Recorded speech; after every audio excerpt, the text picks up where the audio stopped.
Hi, we apologize for the initial technical difficulties. Thank you so much for staying with us. My name is Michelle Larned. I'm the clinical director for the Southeast area for Vinfen, and I'm going to be the moderator today for the panel. Joining us today are Officer Ernie Stevens. Officer Stevens is one of the main stars of the film. He's been a police officer for over 27 years, 24 with the San Antonio Police Department, and is a founding member of the San Antonio Police Department's mental health unit when it began as a pilot program in 2008. Lauren Snyder is the program manager of the Boston Medical Center's Criminal Justice Diversion program. She has dedicated her counseling career to providing mental health and substance use disorder treatment to justice-involved individuals in various settings, including inpatient, outpatient, and correctional environments. Lauren works with and is seated next to Officer Daniel Harlow. He is a Boston police officer who has worked in public safety since high school. He's been a Boston police officer since 1997 and is now assigned to the Boston Police Street Outreach Unit, where he's able to assist people living with mental health and substance use disorder and homelessness exclusively. And then we also have Al Harrison. Al Harrison is a person receiving services with Vinfen. He has been affiliated with Vinfen since 1997. He's currently a member of Vinfen's Webster House and has since dedicated his time to bringing back the peer support group, which ultimately led to his role as co-facilitator for several groups that meet on a weekly basis. Al is an active member on the peer panel at the new employee training at Vinfen, which hopefully we'll be good and be able to get started here soon. Right? All right, so we're gonna go ahead and get started today with some questions that we have prepared. And the first question is for you, Ernie, and I think Daniel will probably join in answering this as well. So, Ernie, do you feel citizens are treated equally by law enforcement and first responders? Well, that's a difficult question to answer because of one, every citizen encounter is fluid, right? Everything's different depending upon the needs of the member of the community. Here in San Antonio, we have a wide variety of people that live here, from all different cultures, based on the sides of town that you live on as well. So, we do our best to try to be very transparent and very open with how individuals are treated, especially when you look at and understand the concepts of procedural justice. I think it's important to understand that every community, needs to have that trust bond with the police department. So I'm not sure how things are up on the East Coast. Daniel, go ahead. What do you got? So, like you said, it is definitely a difficult question to answer. But I think when you look at overall, every police officer is different. I mean, we wear a uniform, and that's a shell. We're all supposed to kind of try and react the same way based on the uniform. But underneath the badge and the uniform is an individual person with their own life experience and everything that they've gone through. To say someone will equally treat people the same is a little bit difficult. I know that the training within the Boston Police Department, from my experience of the academy, they go over cultural differences. They go over crisis de-escalation. I believe the term was called verbal judo a long time. Now it's de-escalation. So there is a lot of training that's put into officers from the very start and that continue on to try and have a balanced approach across all realms. Thanks, Daniel. So that's actually a perfect lead into the next question. The film talked a lot about the training, which is CIT. And so, Ernie, can you, and then Daniel after, talk to me about what resistance of officers had to CIT training initially, if any at all? Of course, there's always going to be resistance. It's training, right? And it's the type of training that places officers out of their comfort zone, right? Because you're not on the range shooting, you're not doing all this cool tactical stuff. You're actually learning how to communicate. And, in the police academy, they will equip you very well for things you need to do, but the small things that you have a very small percentage of doing, right? Where you are ill-equipped to handle the things on a day-to-day basis, I believe, due to the antiquated types of academies and how they teach. They don't teach communication very well, if at all, along with de-escalation or critical thinking. So yes, we had some pushback, but I saw two things that happened, right? One was the officers that came through that usually gave us the most pushback were the officers that were directly affected by mental health themselves. And whether it was in their family, a friend, a neighbor that tried to get help or went to get help, but it didn't turn out the way that they wanted to, then just like anybody else that goes somewhere and doesn't get good service, they don't want to go back there. You know, I'll never go back there. That was a horrible experience. And we saw that. But what the officers didn't know was that as we were creating and doing the CIT training here, we were collaborating and bringing in the stakeholders to the table and saying, hey, we've had problems for years. So how do we close the gap? And it starts with communication and conversation. So once they saw, hey, there's a buy-in from the community, it's like that aha moment, because I don't have to sell the training. The training will sell itself. Once they go out and actually implement the foundation courses, the active listening, the de-escalation, knowing what resources are available, getting an individual into the resources and having a positive outcome, then the word spreads like fire out there. And they're like, hey, things have changed. And it wasn't that the police department changed things so much as we said, hey, we will accept this training, but the community and the stakeholders said, we're going to make law enforcement our priority. And when they did that, it really just gelled for us, because if you give an officer an easy way to do something, they will always do that, right? They want the path of least resistance because you got to understand they're very busy and the calls just never stop coming in. So we had a little bit of resistance. We were called, you know, the hug a thug unit. Are you trying to turn us into social workers? And it's like, no, we're not. We're trying to give you better outcomes when you have a citizen encounter, because you don't know what you don't know. So if we teach you mental health and you understand the concepts and the foundations of it and who your partners are in the community, you'll have better outcomes. Thanks. Daniel? So San Antonio is a little bit further on than Boston is right now. Currently, right now, we have about 100. I would say probably the same stuff. Distance at first, a lot of Daniel, we're losing you a little bit. Better now? Yeah, try that. So where do we leave off? Just start at the beginning. I think that would be helpful. Boston is a little bit further, a little bit less further on the progress of implementing CIT.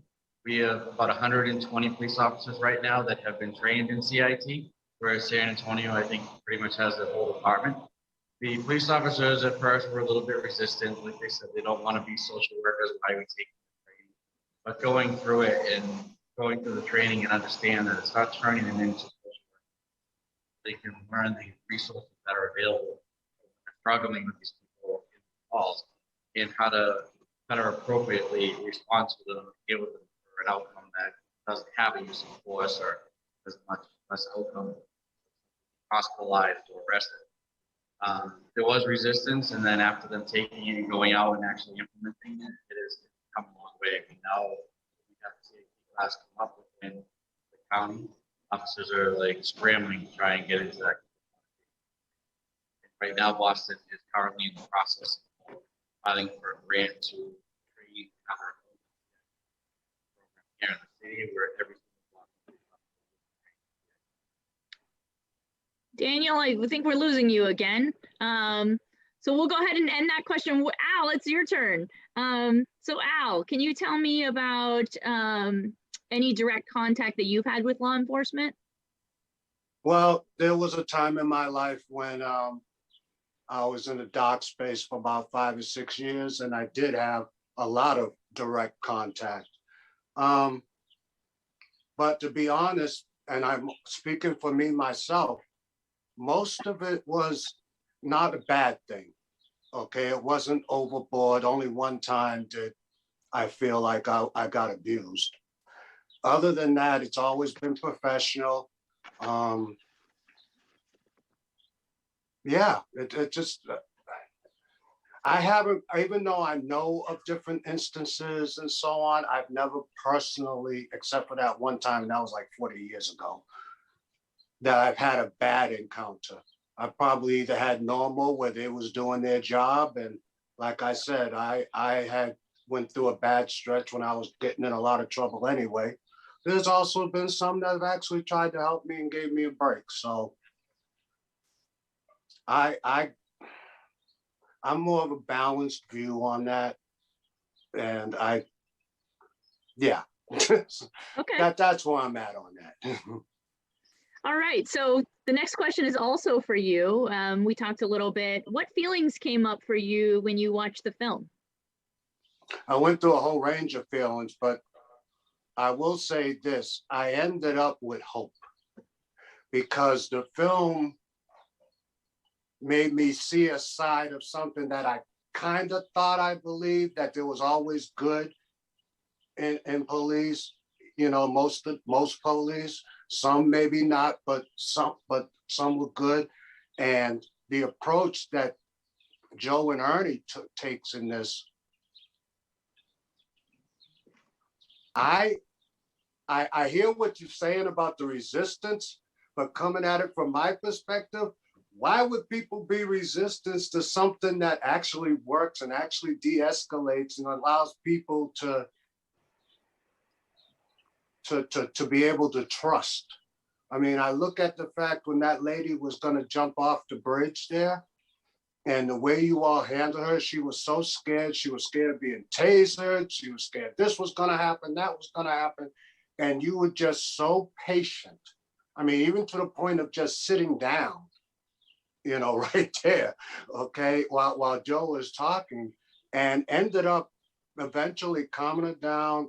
You know, she had a lot of things going on, and it moved me.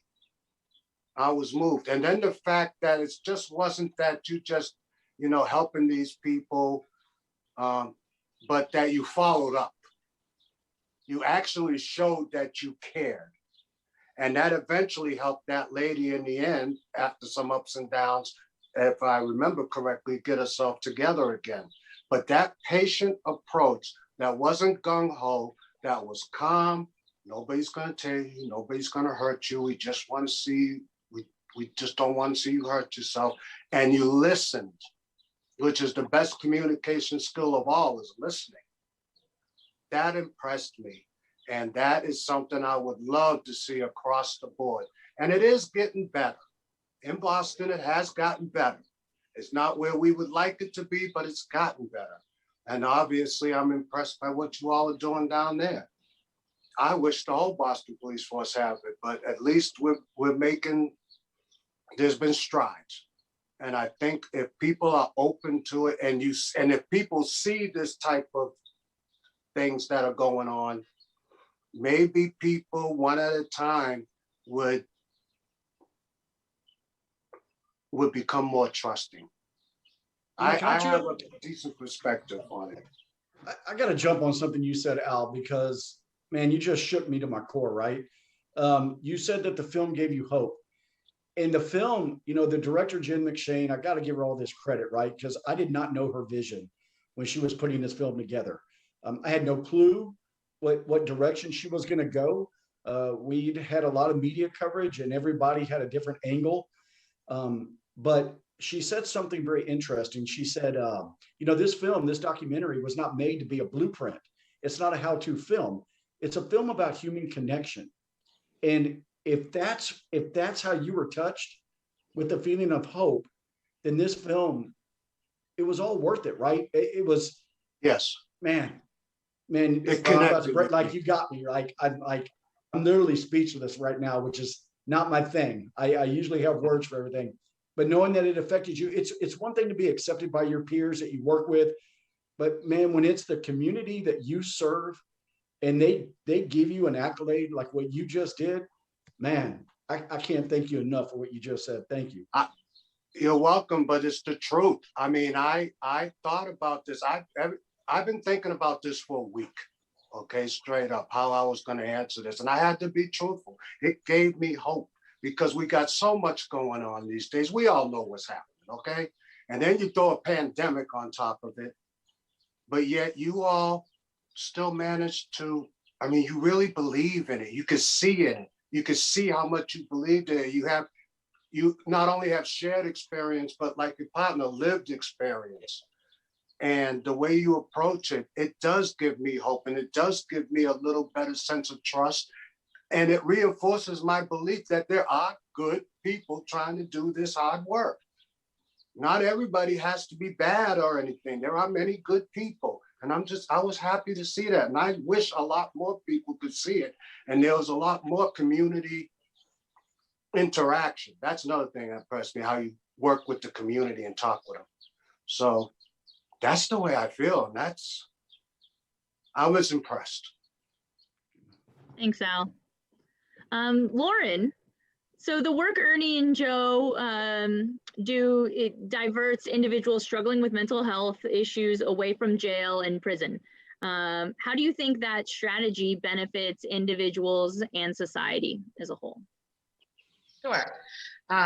Thanks for your question. Thanks for the honor of being part of the panel. So all of the funding for programs like ours is titled Jail Diversion because it's obviously such a critical issue to try to provide care for people in the community for so many reasons.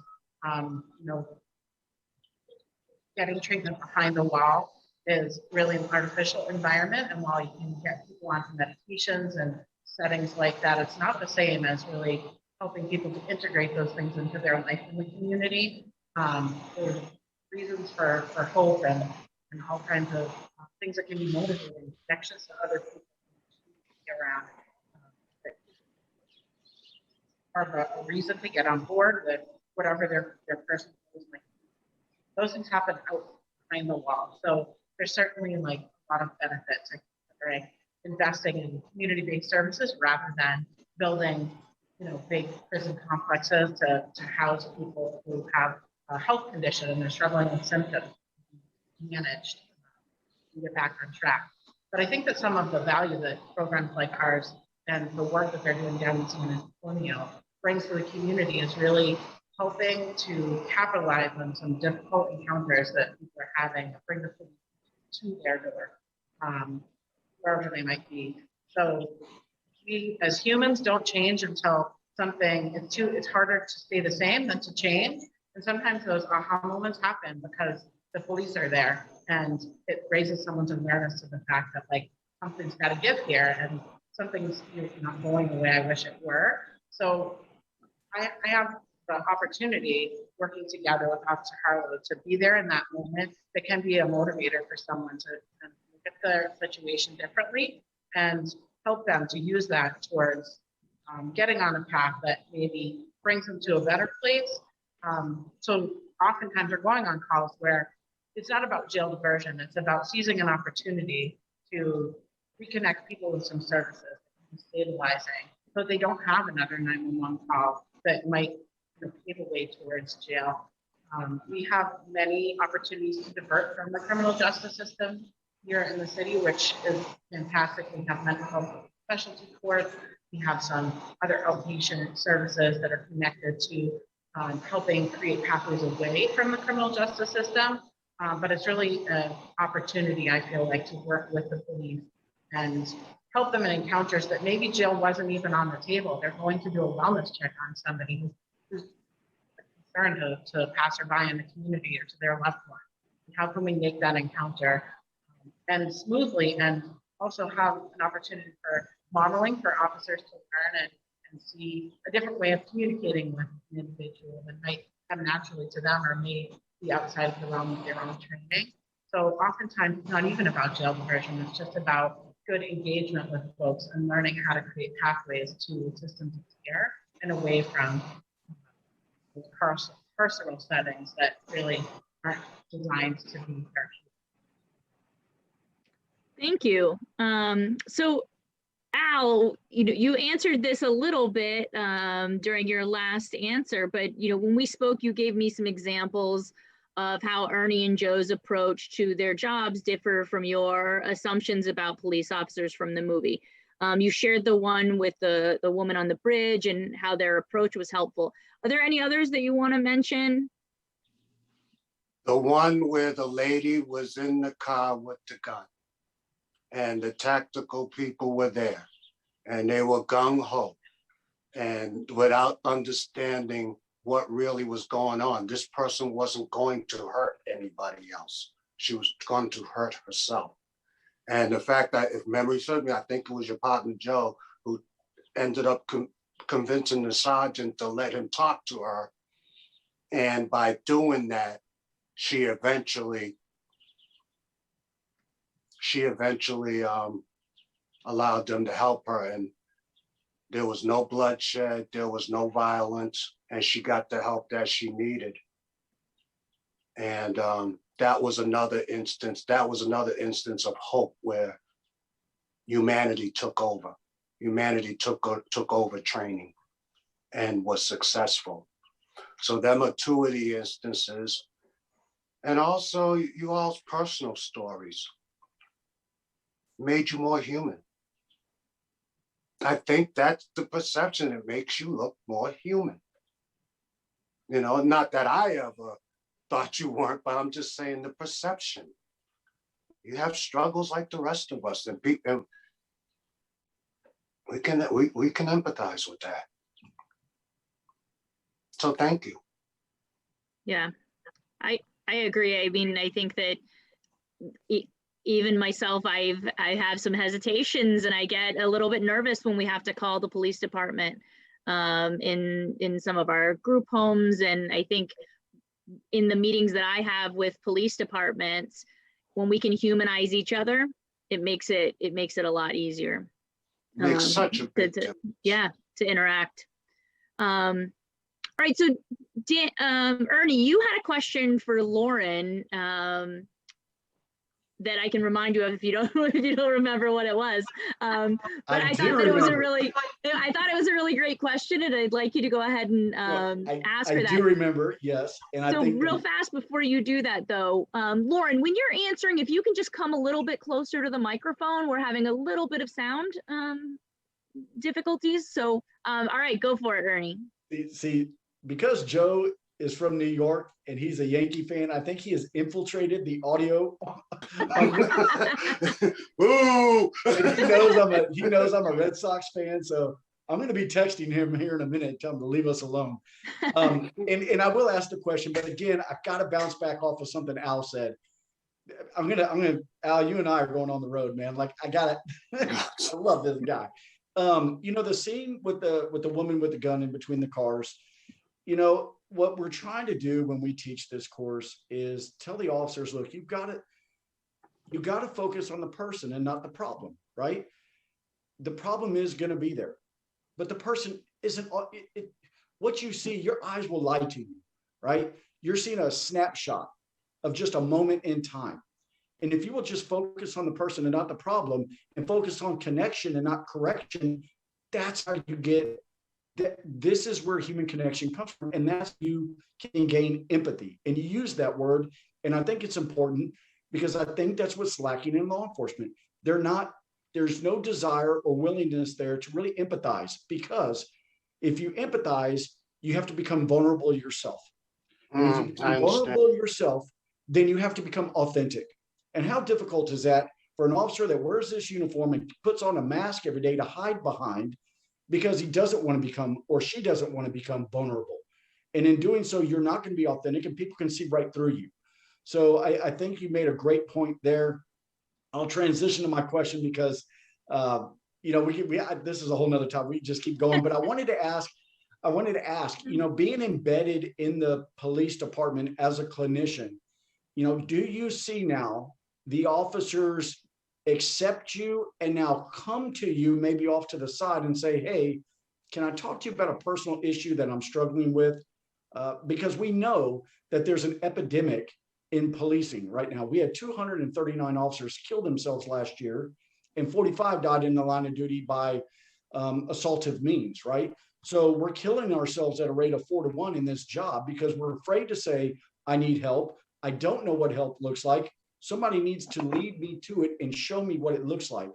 Are you that person now in the police department? I guess is my question. Thanks for the question. So in an official capacity, we don't train our clinicians to, on an ongoing basis, build like a therapeutic kind of relationship with the officers, but we, I think, help destigmatize the idea of accessing services. The department here really has a very strong presence around peer support. One of the reasons that Dan and I were partnered together is because he works with a peer support team. And the captain in our district thought that, you know, maybe as a result, there was a connection there and maybe we would like to work together. So I'm often, when officers might bring me concerns, making sure that they do know what internal resources within the department exist.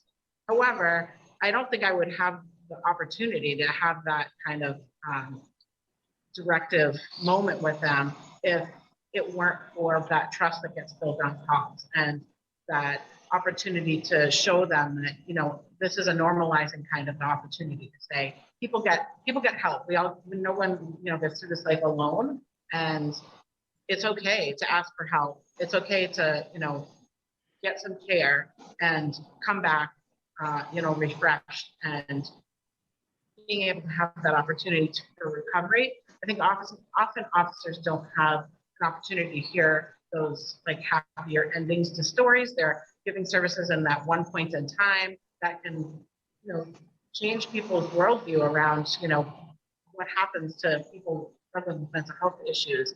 And as the clinician who's by their side day in and day out, I'm able to come back and tell them, you know, oh, I followed up on that case and that person's doing much better. And, you know, we brought them to the hospital, they ended up getting the care they need. And now here's, you know, something positive that's come from that. And by doing that, I think it does create more of a climate where officers think about what happens on the other side of getting care.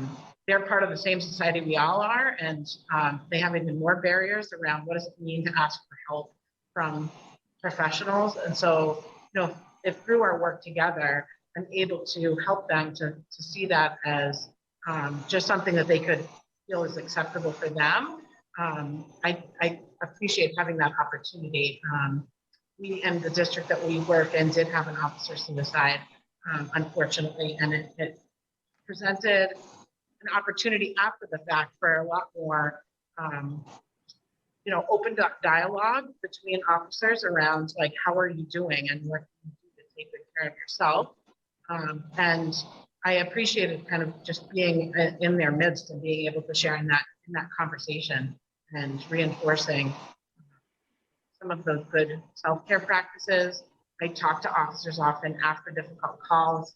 I was just reflecting on it as we were watching the film today, the woman on the bridge. And I don't know, within the past few months, there was an officer responding to a similar call here, and the person let go of the bridge. And I talked to the officer afterwards, and she did kind of have that, you know, I'm okay. And we were able to talk about like, that doesn't happen every single day on the job.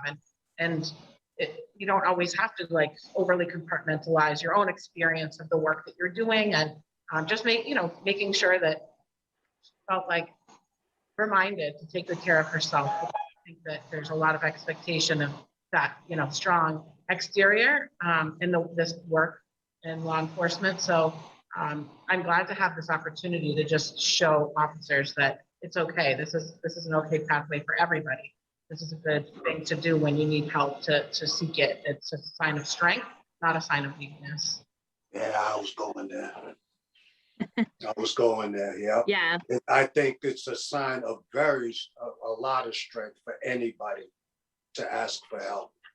And especially people who see what you all see, or even people who have lived that life or seen things in the street. Yeah, I think it's really, it's really important that we remove the stigma of coming forward and saying that you're struggling with mental health. I've seen that, play out in the military as well, of the barriers to continuing your job.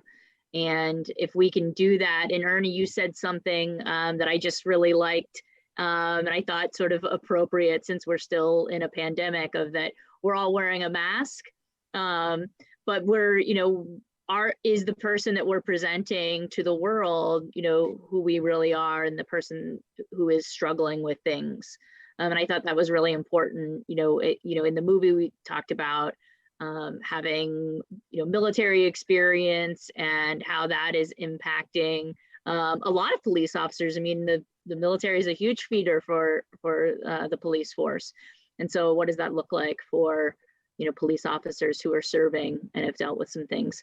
So we're going to do one quick last question. It actually came up right before we started. So just a quick question around how you find the uniform impacts you. So Daniel and Ernie, and then we'll go into a few audience questions. I hate it. I hate the uniform. No. So a couple of things, right? And not everybody's different. Every police department's different. When we started the unit, I did not want to be in uniform. I thought that because, we know in law enforcement, your very first sign of force is your mere presence. And as you see on the film with Kendra, it was a little bit more standoffish. Of course, the situation was a lot more tense, but the first thing she saw was the uniform. Y'all never help, right? She identified my uniform with a group of people. She didn't identify me as a person, just y'all, right? So, and that's how we talk in Texas. Sorry about that. I'm from Florida, I get it. Yeah. So yeah, the uniform is a barrier for me. I thought it would be. So I asked the chief, hey, can we roll out in a pair of blue jeans and a polo, plain clothes, and we'll wear our badge around our neck and we'll throw it out, show it to him, and then put it away. And he said, sure. I just think it makes it so much more personable. And you see it at the beginning of the film in the courtroom scene, right? The guy asked, well, who are y'all? And we said, well, we're with the police department, but never mind all that. What's going on today? And it broke down an immediate barrier. He sat down, he talked with us, and then he walked out on his own. So, but I will make this point, because we responded to a crisis in the film in uniform with Kendra on the bridge, we still had a positive outcome. Because if you still utilize the CIT skills, the de-escalation, the active listening, and trying to make a connection with somebody, it can be done. It might take a little bit longer, but it definitely can be done. Al said, Ernie, you sat down. Well, yeah, Al, what you don't know, my man, is I am scared of heights. So I don't know how much closer I could have gotten to Kendra, but I knew Joe was in a good position behind me. And I wanted her to see, look, I'm not a threat. If you want to jump, there's nothing I can do to stop you. But I'm here if you will help me try to understand what you're going through, because I may not have the answers, but together we'll work on it, right? And, and I'll say this last thing, because we were talking about stigma and the difficulty of asking for help. And I want to applaud everybody on this panel, because it reminds me of my most favorite quote. And that's, vulnerability is the most accurate measurement of courage. So just asking for help, whether you're in law enforcement or a member of this community, it all starts with asking. If you don't know how to ask, just pick up the phone, flag down an officer, talk to a friend, talk to a neighbor or coworker. That's the first step. But what I realized, and Daniel, I'd love to throw this at you, and I'm not sure how much time we got, but the peer support program, I was a peer support member myself. But we've had officers come to us and say, look, I don't know how to ask for help. I'm like, well, you just did, but I don't know what it looks like. And we had that aha moment there of saying, well, let me walk you to it. Let me show you. This is what help looks like. I will sit down with your permission, and you don't have to say nothing. I'll talk to your therapist about what you're telling me is going on. And I want you to see at the end of the session that you're okay, that you're going to walk out without being looked at any different. And that's how each session is going to be. And sometimes it's taking those extra steps to actually take somebody by the hand and say, we're going to be in this together. Because in law enforcement, when you hit that emergency button on the side of your radio, a whole lot of police officers show up to help you. It shouldn't be any different when you hit your emotional emergency tone. When you're saying, I'm not okay. Somebody needs to say, well, it's okay not to be okay. It's just not okay to stay that way. And we're going to get through this together. So hopefully that answers your question. Sorry about that. That's all right. All right. So let's see a few audience questions here. So Ernie, how have the statistics changed since you started the mental health trainings for officers? Good question. So we tracked the use of force, first of all. And what we noticed was as the training increased, the use of force decreased. Now, is that causation? Is it the changing of the definition of use of force during that time? And I'll give you an example. if an officer used a leg sweep, it was considered a use of force. Then the definition changes and says, no more, you're allowed to use open hand techniques, and that's no longer a use of force. So even though the definition changed a little bit, the training went up, the active listening skills, the use of force went down, the number of arrests for people with a mental health crisis went down, and the number of hospitalizations went up. So that's a great correlation to say, I'm going to give CIT a lot of credit for these numbers, because why else would you have just these significant, and this is a large department, 2,300 officers, you know, how do you account for these kind of numbers? And you got to go back to, well, what are the officers learning or doing differently? And that was the implementation of 100% the department being CIT trained. Thanks. Al, you're up next. So your question from the audience is, what might you want community-based police to understand or know about engaging with someone who is having a mental health crisis? Ernie has been saying it all along: communication, communication, communication, humanization. Just start with that. And I think it will go a long way. It's not perfect. There are going to be tragic situations. But I think if you got officers like Officer Harlow, Ernie Joe, other officers that are dedicated to try to be more helpful, that will go a long way to gaining trust. It's going to take a long time to gain trust, and we're obviously living in a messed up time, but communicate, listen, don't judge automatically. And I think there'll be good results. It happened with me. The documentary proves it happens. The Boston police program is happening. It shows it's proving it's happening. That's what I would like to see. And I would like to see the community be able to communicate back their feelings so that everybody has an understanding. You get better understanding when you're talking to each other, not yelling at each other, hating each other. Yeah, that's advice that we can all take in our daily lives, isn't it? Yes. It's not that hard. It's not. It's not, but it seems to still be a struggle. We'll get there in time. Ernie, so question for you. Massachusetts is about to launch a replication of the Bexar County in Middlesex County here in Massachusetts. Do you have advice for us as we start this program? Well, I know for us, we had a lot of people come down and visit San Antonio and say, hey, kind of like what you just said, we'd like to look at maybe duplicating what you got here. And they really focused in on the training, but what they didn't really focus in on is what kind of receiving facility do you have available? Because you can train the officers all day long in a good skill set in the application of it. But when you put a patient in your vehicle, where are you going to go? Right? What does that look like? Are there facilities that are collaborating together to accept the proper patient and not just take an individual to an emergency room, which may not be a good facility at all for somebody that's in a mental health crisis? Maybe they need a stabilization center or some inpatient care treatment at a facility deemed suitable by the local mental health authority. So, I would say don't put the cart before the horse. Make sure that you've got implementation of just infrastructure in place to deal with the community's needs are, implement the training, and then it just kind of flows.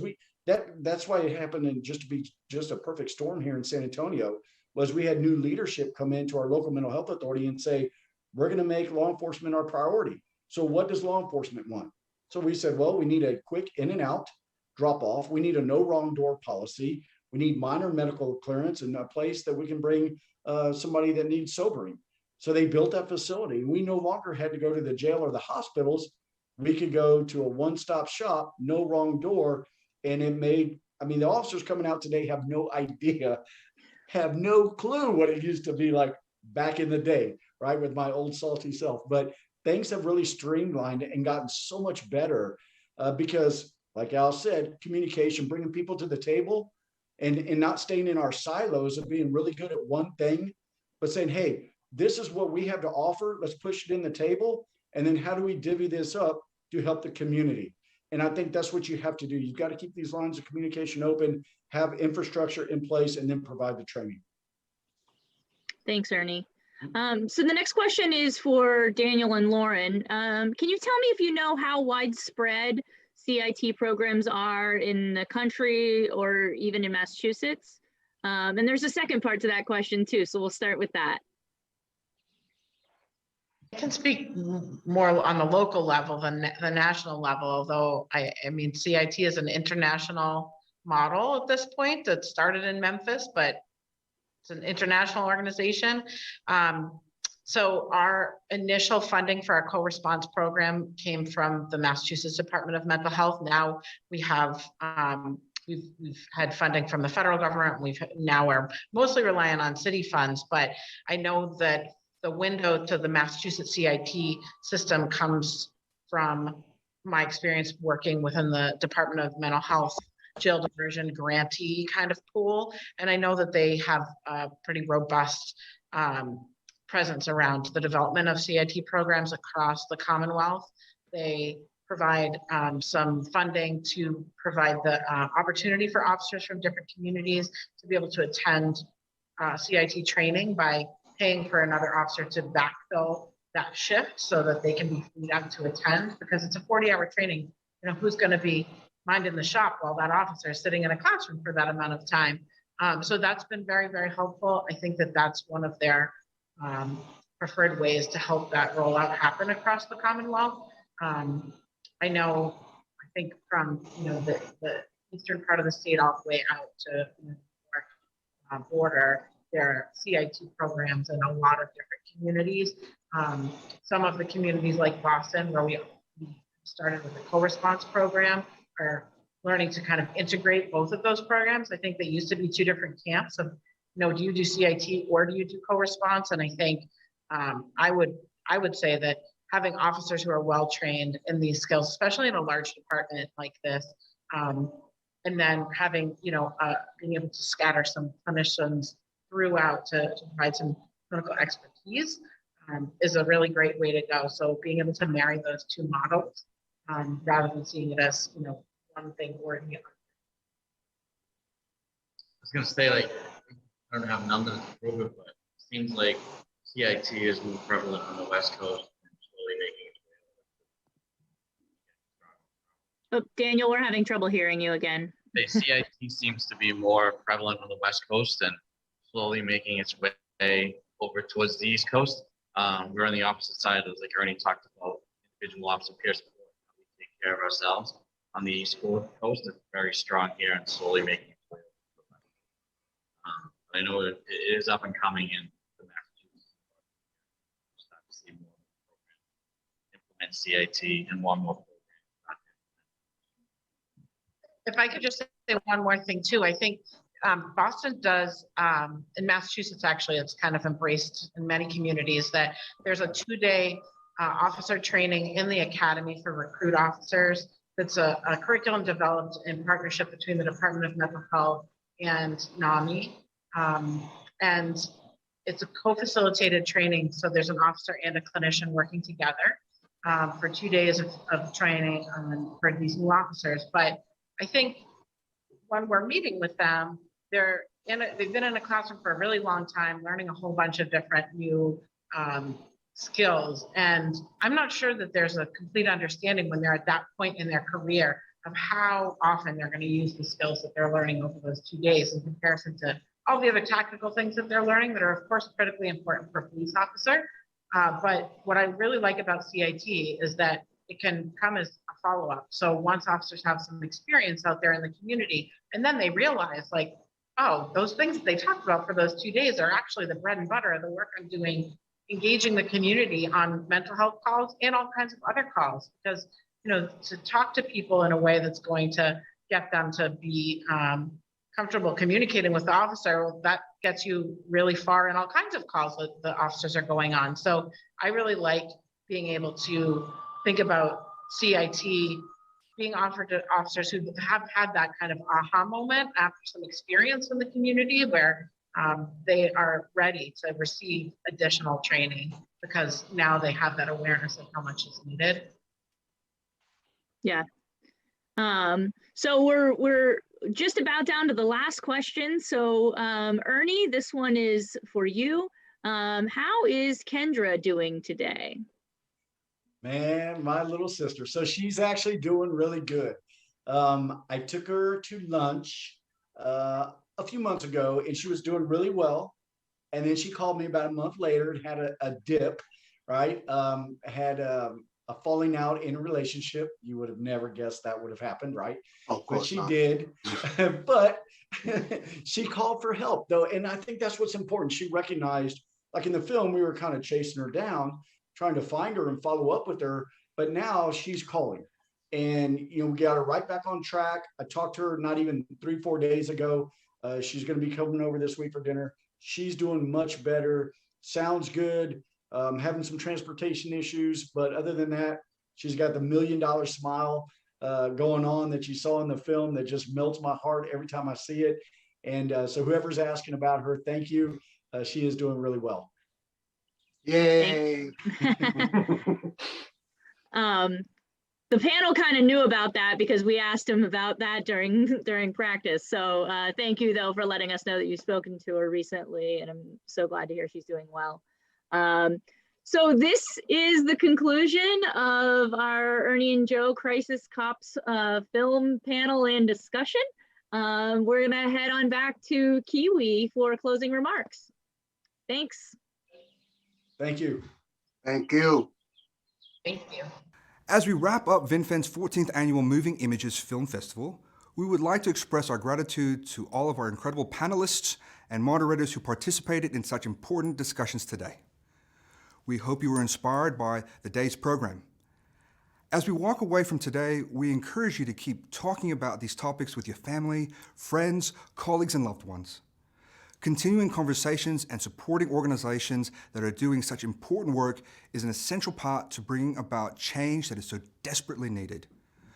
We also invite you to stay connected to the Vinfen community. Join us on social media and let us know what you thought of today's event. We are always looking for ways to improve this event and will be sending out an evaluation survey shortly. We welcome any and all feedback. Again, we cannot thank you enough for joining us. Please stay well, stay safe, and we hope to see you in person next year. Thank you.